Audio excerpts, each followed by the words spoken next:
देशको राजनीतिक स्थिति ज्यादै नै उतार चढावको बीचबाट अगाडि बढिरहेको छ। घटनाक्रमहरू दिन प्रतिदिन नयाँ राजनीतिक परिस्थितिहरू जन्मिँदै अगाडि बढिरहेको छ र राजनीतिक उतार चढाव र यो परिस्थितिले ठुल्ठुला सम्भावना र ठुल्ठुला चुनौतीहरू उत्पन्न भइरहेका छन्। यो हामी सबैलाई जानकारी छ र मैले यो भनिरहनु पर्ने दोहोऱ्याइरहनु पर्ने धेरै आवश्यकता छ जस्तो मलाई लाग्दैन। जहाँसम्म हामीले संविधान निर्माण गरिसकेपछि राज्य व्यवस्थामा परिवर्तन ल्याइसकेपछि र हामीले विगतमा निर्वाचनमा वामपन्थीहरूको झन्डै 2/3 बहुमतको जनमत हासिल गरिसकेपछि मैले यहाँहरूलाई के जानकारी गराउँ भने देशमा अब राजनीतिक क्रान्तिको एक हदसम्म अन्त्य भयो। अब विकास र समृद्धिको महान यात्रामा हामी अगाडि बढ्यौँ भनेर हामी सत्ता पक्ष प्रतिपक्ष सबैले उद्घोष गर्यौँ। तर नेकपा भन्नुहोस्, नेपाल कम्युनिस्ट पार्टी नेकपामा एउटा अन्तर्विरोध जन्मियो। त्यो अन्तर्विरोध त्यो विचार राजनीतिसँग, योजना र कार्यक्रमसँग, विधि र प्रक्रिया मापदण्डसँग, राष्ट्र जनता र विकास र समृद्धिसँग कम र खास पद प्रतिष्ठासँग बढी जोड। पद प्रतिष्ठाको कारणले त्यो अन्तर्विरोध पैदा भयो र हामीले त्यो अन्तर्विरोधलाई विचार राजनीतिमा केन्द्रित गर्न र विचार राजनीतिको आधारमा पार्टीलाई बचाउनको लागि, एकताबद्ध गर्नको लागि हामी लड्यौँ, हामीले कोसिस गर्यौँ। तर एक थरी साथीहरू, नेताहरू, सांसदहरू आफ्नै प्रधानमन्त्री, सर्वसम्मत नेता, पहिलो अध्यक्षलाई कारबाही गर्ने, अपदस्थ गर्ने, सडकमा लगेर पछार्ने उद्देश्यका साथ अगाडि बढ्नु। प्रतिपक्षले अविश्वास राख्ने, अपदस्थ गर्ने कुरालाई सामान्यतः जायज ठानिन्छ। तर आफ्नो पार्टीका नेता र सांसदहरूले त्यो किसिमको जो अभियान चलाउनु भयो र उहाँहरूले विशेष अधिवेशन मार्फत सरकारलाई अविश्वासको प्रस्ताव पेश गर्ने उद्देश्यले अगाडि बढिसकेपछि देशमा गम्भीर सङ्कट आउने, देशमा अस्थिरता आउने, अशान्ति हुने, एक प्रकारले भन्यो भने हामीले लडेर ल्याएको व्यवस्था, संघीय गणतन्त्र र संविधान नै नरहने खालको स्थिति सिर्जना होला, अन्तर्विरोध होला भन्ने लाएर अब यो अस्थिरताबाट बचाउन, परिवर्तनका मुद्दाहरूलाई बचाउन, विकास र समृद्धिलाई निरन्तर दिन को लागि त्यो संसदलाई विघटन गरेर नयाँ ताजा जनादेशमा जानु आवश्यक ठानियो। यद्यपि त्यो पहल, त्यो अभियान भन्नुहोस्, त्यो निर्णय बाध्यता थियो, रहरको कुरा थियो, बाध्यता थियो र हामी निर्वाचनको लागि हामी तयार भयौँ र त्यो निर्वाचन गराउनको लागि हामी सरकारमा पनि सहभागी भयौँ। निर्वाचन गराउनको लागि, राजनीतिक स्थिरताको लागि हामी सरकारमा सहभागी भयौँ। हामी सबैलाई जानकारी छ, सर्वोच्चले संसद पुनर्स्थापना गरिदियो। यद्यपि त्यो हाम्रो पक्षमा निर्णय थिएन, हामी त निर्वाचनमा जाने भनेका थियौँ, संसद पुनर्स्थापना गरिदियो। तर सर्वोच्चको निर्णयलाई हामीले लागू गर्ने, त्यसलाई मान्ने भनेर अगाडि बढ्छ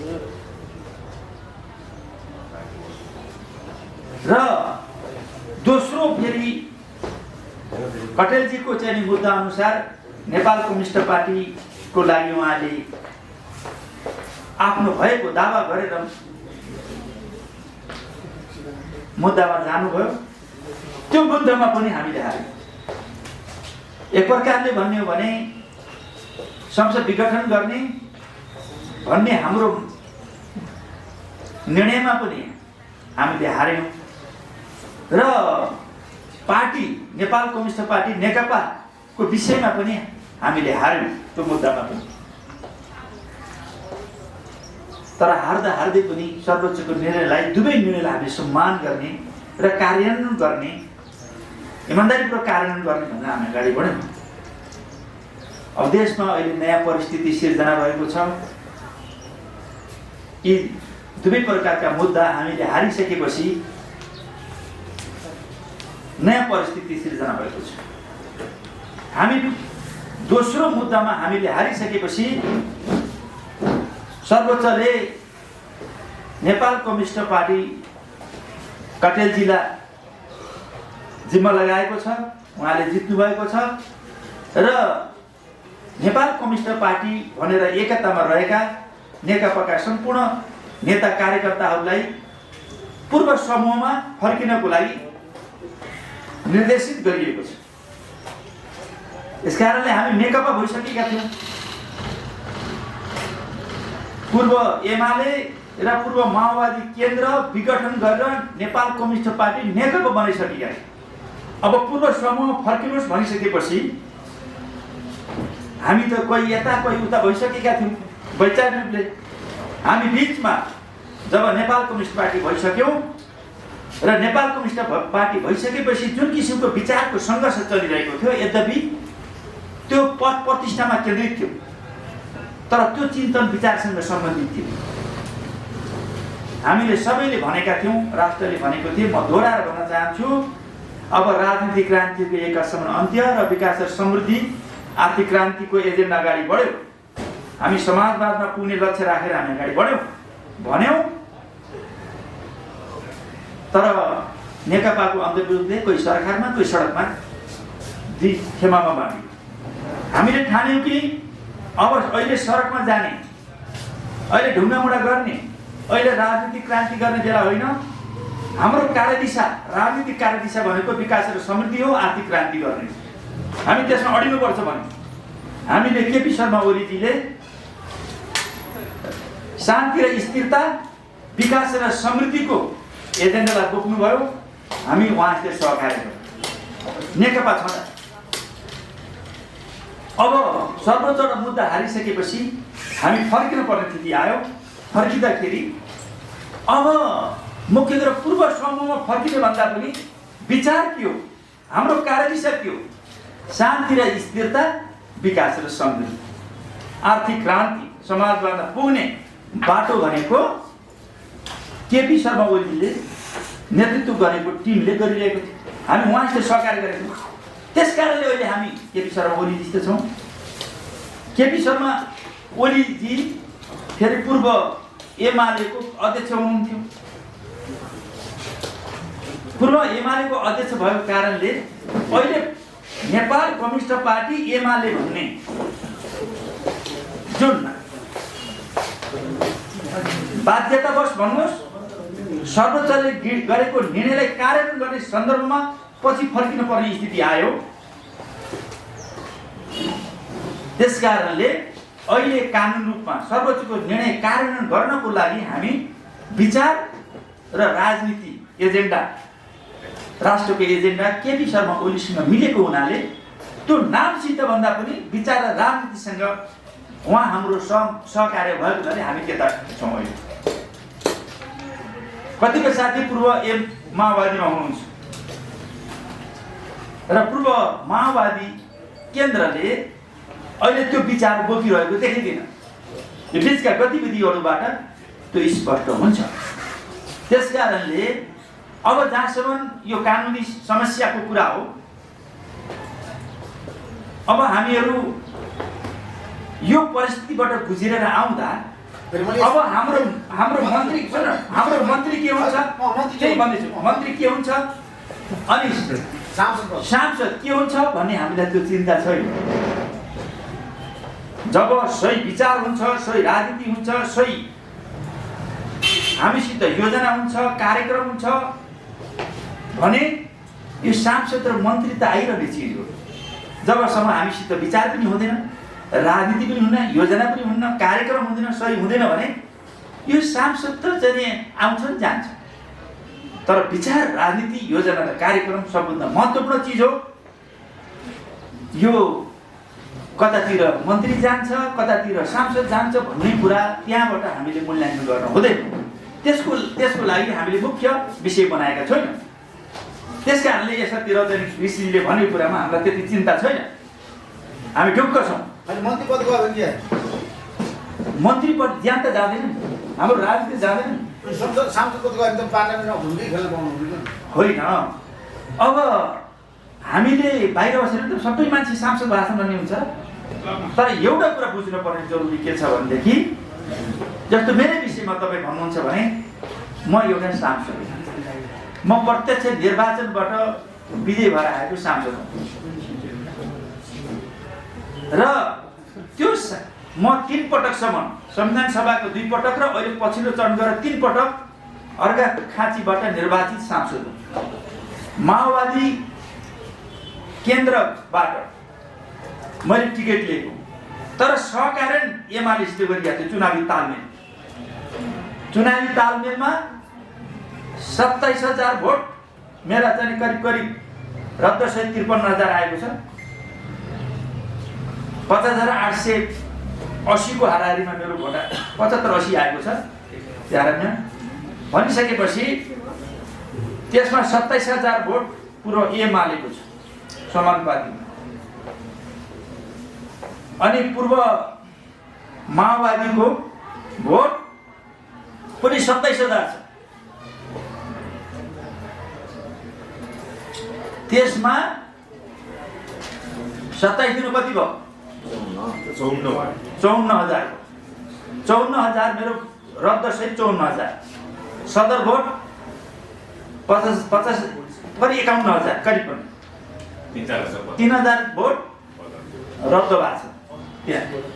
यसमा मैले भन्न चाहन्छु के भनेदेखि पूर्व एमालेको 27,000 भोट छ, माओवादी केन्द्रको 13,000 छ, मेरो पपुलर भोट 14,000 छ। अनि त्यो माओवादी केन्द्रमा पनि मेरो त अहिले पनि त होला नि मेरो साझेदारी, मेरो पपुलर भोटमा चाहिँ यस्तो स्थितिमा जनमतको कदर गर्ने हो, जनमतको कदर गर्ने हो भने पनि मेरो हकमा भन्नुहुन्छ, अरूको हकमा पनि सही होला।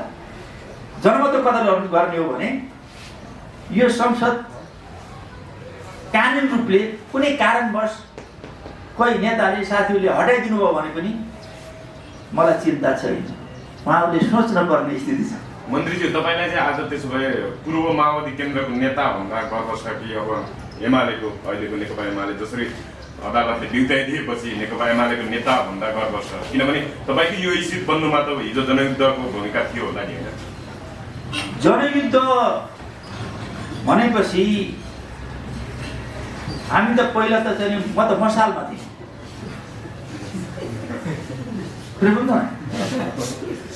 मैले 18 वर्ष मोहन विक्रमजीको पार्टीमा 18 वर्ष म काम गरेको मान्छे 2030 सालदेखिबाट। मेरो राजनीतिक गुरु भनेको मोहन विक्रम सिंहजी हो। उहाँ विद्वान हुन्छ, उहाँ ज्यादै नै ऐतिहासिक सबैको चाहिँ आस्थाको केन्द्र हो, तर उहाँको राजनीति अगाडि बढ्ने नदेखिसकेपछि मैले मसाल 2048 सालमा छोडिदिएँ। म 18 वर्ष मैले काम गरेको थिएँ, म मसालमा थिएँ भनेर मैले त्यसको स्वामित्व त मैले गर्व गर्नुपर्छ भन्ने हो भने म मसालमा आउनुपर्छ। मैले त्यतातिर अहिले त्यहाँ भइरहेको मेरो हालत के हुन्थ्यो मसालमा? सँगसँगै मेरो तपाईँ कुरा आउँदैछु। अनि पछि हामीले एकता केन्द्र बनायौँ 48 सालमा, केही समयपछि माओवादी बनायौँ, केही समयपछि माओवादी केन्द्र बनायौँ। हामीले त परिवर्तन गर्दै आएका छौँ। दस वर्षको जनयुद्धको क्रममा हामीले अन्तिममा हामीले माओवादी हुँदै माओवादी केन्द्र बनायौँ। नेपाल कम्युनिस्ट माओवादी केन्द्र बनायौँ। हामीले धेरै बनायौँ। हामीले त्यस बिचमा मैले बाबुराम भट्टराईलाई पनि काफी मात्रामा सहयोग गरेको थिएँ। बाबुराम भट्टराई छोडेर हिँड्नुभयो। यदि बाबुराम भट्टराईको पछि लागेको भए मेरो के हुन्थ्यो? निकट मानिन्थेँ। ल बाबुराम भट्टराईले स्टेप बिगार्नु हो। अब माओवादी केन्द्रमा भएका साथीहरूले पनि मैले भन्ने गरेको छु, रसी गल गई एँट रह गया, ऐठन रह गया पनि भन्छ कहिलेकाहीँ। रसी गलिसक्यो, गाँठो मात्रै गोजा हालेर बसेर के गर्ने? गाँठो कि गाँठो डल्लो, अरू रसी त काम लाग्ने भएन। त्यस कारणले टोपबहादुर रायमाझीको पृष्ठभूमि मसाल, एकता केन्द्र अनि माओवादी, नेकपा माओवादी केन्द्र हुँदै अहिले नेकपा एमालेसम्म आइपुगेको छ।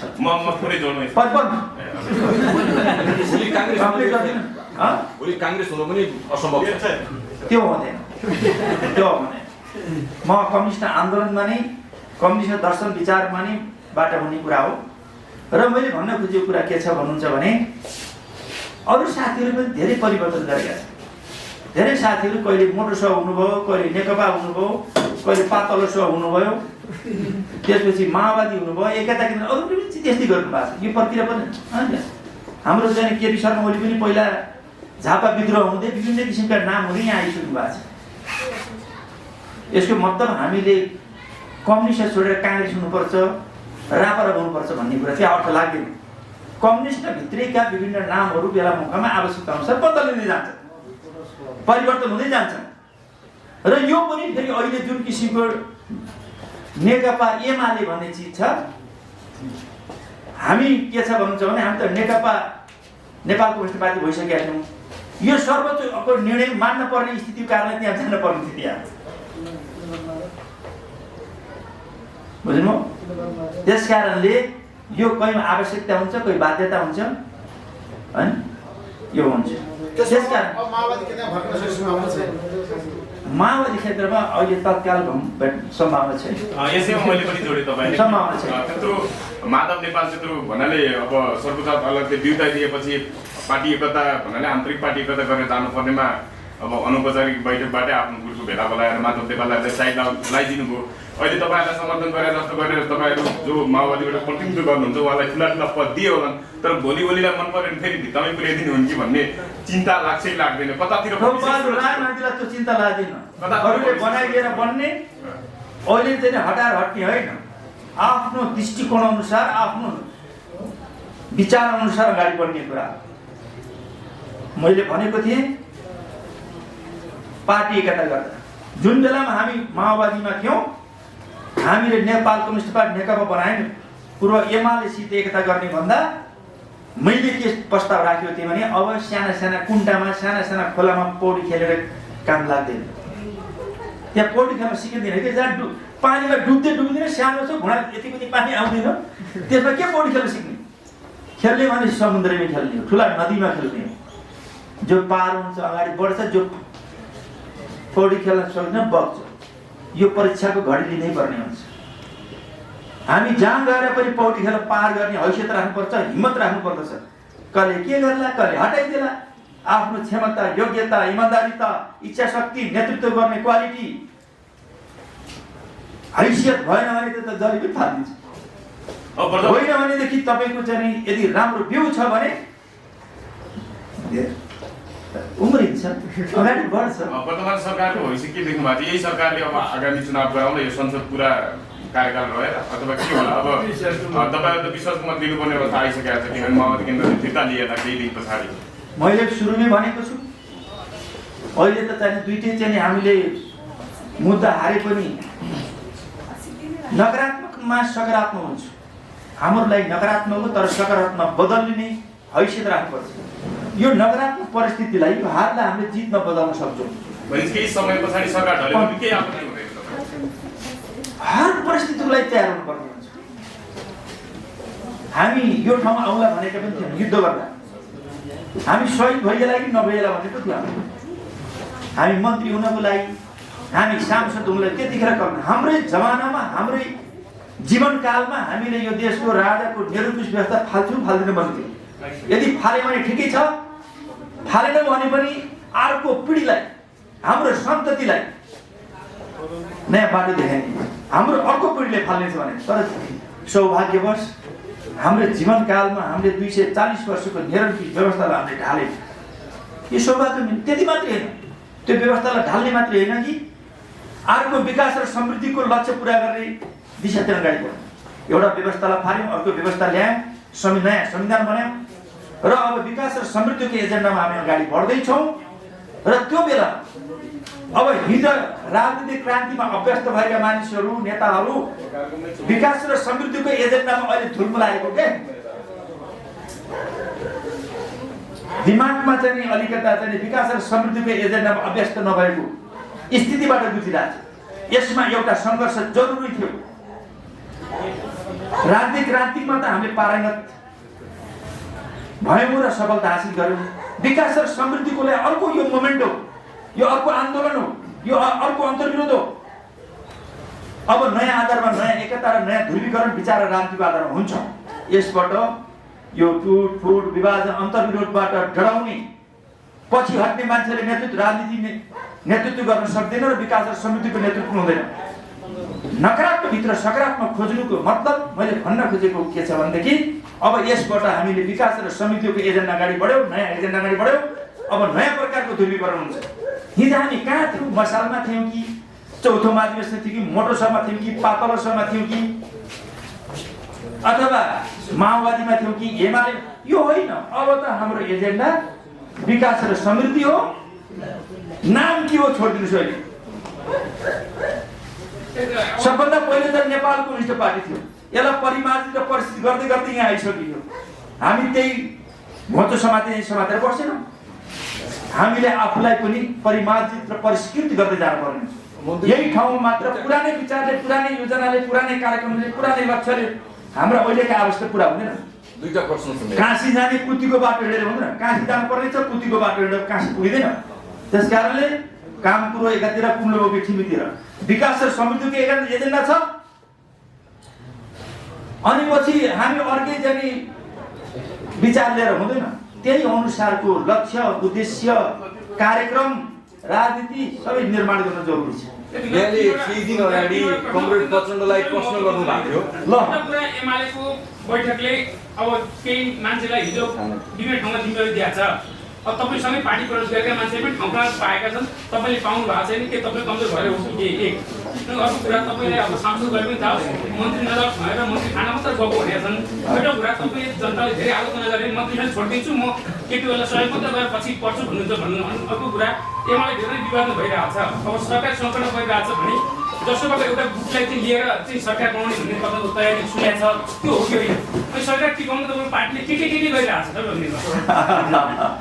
सबै प्रकारका सम्भावनाको खोजीमा हामी सबै प्रकारका एमाले विवाद जनसङ्कट भित्र अब हिजोको दिन गतिविधिले एमाले एक भन्दाला अब हामीले एमाले एक भएर नजाँदा पनि त हामी यो विचारमा थियौँ नि त। 138 पुग्ने लागेको छ नि त। हामीले 138 पुग्ने भएदेखि हामी यता लाग्ने न त नलाग्ने भन्ने पनि हुँदैन कि। त्यो धेरै दीर्घकालीन रूपमा सोचेर गरिएका, सुविचारित रूपमा गरिएका निर्णयहरू हुन्। बुझ्नु? ज्यादै अप्ठ्यारो स्थितिमा हामी चाहिँ सहकार्य गरेको स्थिति हो। 3 वर्षसम्म केपी ओलीको नेतृत्वमा साथीहरू 3 वर्षसम्म मन्त्री हुनुभयो। हामीले कहिले पनि मन्त्री बनाउनुहोस् भनेर कहिले इच्छा राखिएन। यो कुरा बुझ्नु होला मन्त्री, यो कुरा कहिले इच्छा राखिएन। कहिले टोपबहादुर राईले प्रस्ताव राखेन मलाई मन्त्री चाहियो भनेर। जति मन्त्री भयो कहिले इच्छा राखेर माग गरेर होइन। कहिले साथीहरू त्यो माग गरेर पनि हुने गर्नुहुन्छ, कोही बेला त्यस्तो लाग्छ। टोपबहादुर राईले त्यो लाग्छ। मन्त्रीजी एउटा कुरा स्पष्ट पारिदिनुहोस्। यहाँले 2-4 दिन अगाडि एउटा सभामा भन्नुभएको थियो कमरेड प्रचण्ड क्यान्टोनमेन्टको 19 अर्ब खोइ भनेर भन्नुभएको थियो। तर तपाईँ क्याबिनेटमा भएको मान्छेले सार्वजनिक स्थानबाट प्रश्न सुन्दै भन्दा पनि क्याबिनेटबाट 19 अर्ब चाहिँ यहाँरै छ भनेर जनतालाई देखाउनु पर्ने थियो। त्यसको जवाब जनतालाई कहिले दिनुहुन्छ? एउटा। अर्को, लोड सेडिङ सुरु भइसकेको छ। विद्युत प्राधिकरणका एमडीले भन्नुभएको छ जलाशयमा पानीको मात्रा कम भयो, लोड सेडिङ हुनसक्छ भन्नुभएको छ उहाँले। लोड सेडिङको औपचारिक तालिका कहिले आउँछ? मजाले स्पष्ट गर्ने ठाउँ दिनुभयो। यो प्रश्न सोधेर जनताहरूलाई एउटा कुरा के छ भन्नुहुन्छ भने जो क्यान्टोनमेन्टको कुरा हो त्यो कुरा बुटोलमा एउटा पूर्व जनमुक्ति सेनाको भेला थियो। त्यो जनमुक्ति सेनाको भेलामा उहाँहरूले कुरा उठाउनु भयो, व्यापक विषय कुरा उठाउनु पहिले पनि उठिरहेको थियो। त्यो उठिसकेपछि त्यहाँको चाहिँ एउटा नेताको हिसाबले, त्यहाँको एउटा अतिथिको हिसाबले मैले भन्नुपर्ने कुरा हो। मैले भनेको कुरा के थियो भने हो यी कुरा उठेका छन्, यस विषयमा कुनै न कुनै निकायले कुनै कुनै सन्दर्भमा यसको खोजनीति हुनेछ। मैले यति भनेको, मैले आफै उब्जाएर भनेको होइन। उठेको प्रश्नलाई मैले यसरी जवाब दिएको थिएँ। अब मिडिया हुनुहुन्छ, तपाईँहरू साथीहरू हुनुहुन्छ, अलिकति यसो पायो भने तलमाथि गराइदिनुहुन्छ, त्यो छँदैछ, त्यसमा मेरो कुनै आपत्ति छैन। तर चाहिँ मिडिया यस्तो हुनुपर्दछ कि फेक न्युजहरू दिनु। यो फेक न्युज भन्न खोजे होइन, कुनै पनि मिडियाले अलिकता सूचित जनतालाई यथार्थ सूचित गर्ने न्युज र भ्युज वास्तविक हो भने देश सिस्टममा जान्छ। अहिले हाम्रो देश अझै सिस्टममा गइसकेका छैन, हामी राजनीति नेताहरू पनि सिस्टममा गइसकेका छैन। त्यो सङ्क्रमणकालीन अवस्थामा भएको बेला न्युज पनि यस्तो भयो होला भन्ने लाग्दैछ। तर न्युज र भ्युज भिजन बरु आफ्नो विचार हुन्छ, तर न्युज जिम्मेदारीपूर्वक दिनुपर्ने हुन्छ। न्युजमा तलमाथि गर्नु जस्तो यहाँ आइरहेको छ नि, तपाईँले यसो फेसबुकहरू यताउति हेर्न थाल्नुभयो भने दिमाग खराब हुन्छ। उल्टा पुल्टा गरिदिया चाहिँ पुरै 180 डिग्री फर्काइदिया हुन्छ।